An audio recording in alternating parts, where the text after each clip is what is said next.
Hallo und herzlich willkommen bei mir auf KidSwitch und zu einem weiteren Schweizer Wochen-Spezialrezept.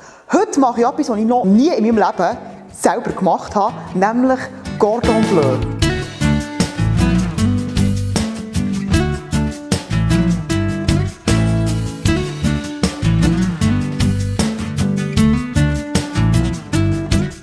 Das ist wirklich so für mich persönlich so ein typisches Schweizer Rezept, das es wirklich auch in ganz vielen Orten, in ganz vielen Restaurants gibt, in allen Variationen. Und ich persönlich habe das wirklich selber noch nie gemacht und bin jetzt wirklich gespannt, wie das rauskommt hier. Weil ich und Panieren, es gibt da so ein Mini-Babybell Cordon Bleu Video-Dings. Naja, ist nicht so gut rausgekommen. Aber ich habe aus meinen Fehlern gelernt. Ich habe jetzt hier Fleisch vom Metzger.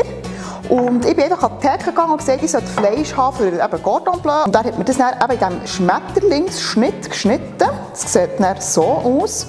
Und das müssen wir jetzt so flach quetschen. Und ich habe leider kein Fleisch, so einen Fleischhauer. Darum habe ich hier meine rosarote, herzige Pfanne.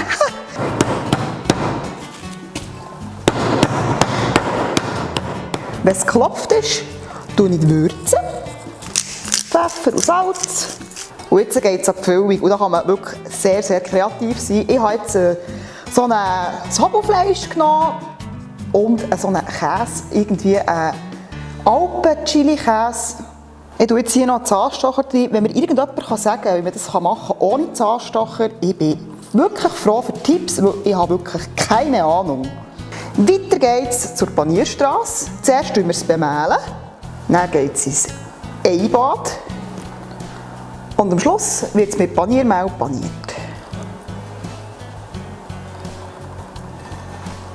Und jetzt geht es schon ans Ausbacken. Für zum Cordon Bleu machen braucht man ganz viel Fett und man tut es ausbacken. Wir haben jetzt hier Sonnenblumenöl genommen. Um zu schauen, ob das Öl heiß ist, kann man mit so einem Stäbchen, so einem Zahnstocher schauen, ob es da Blasen wirft. Und wenn es da ganz fein Bläschen macht, seht ihr das? Dann ist das Fett zum Frittieren parat. Ich habe so eine Kelle zum Frittieren und jetzt fangen wir mal an und ich habe immer so Respekt. Habt einfach Sorge bei dem. Und ich probiere ganz vorsichtig zu wenden. Wow, schaut mal.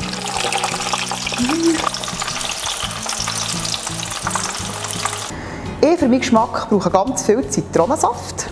Jetzt wird ein gutes Stück aufgeschnitten. Da läuft schon der Käse raus. Oh, schaut mal an, wie herrlich. Herrlich, herrlich.